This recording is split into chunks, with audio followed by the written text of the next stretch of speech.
Friends, in this video I'm going to tell you how to redeem a gift card on Roblox.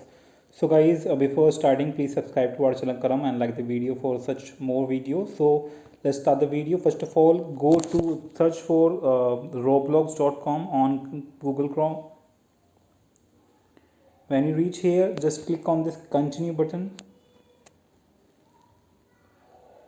and the login page will open here. So now you have to enter the username and password. So if you have created an account already, so I'm gonna use my username here and this username, and just click on this login button to login.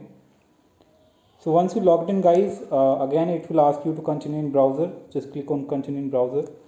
Now just tap on this address section, web address section, and copy this address by this clicking on this copy icon and paste it here, and after slash you have to write redeem.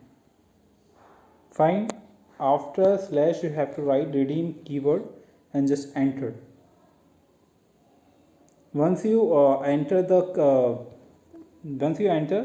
this page will be open, and now you can see it is saying that redeem Roblox code. So you have to enter the code here and click on this redeem. So if you have a redeem code, and if you have a physical gift card, you can sketch it, or if you have a virtual item or like a code, then you can enter directly here. So yeah, I hope you like it, and thanks for watching. Bye bye, and for more videos like this, please subscribe to our channel Karam. Till then, bye bye.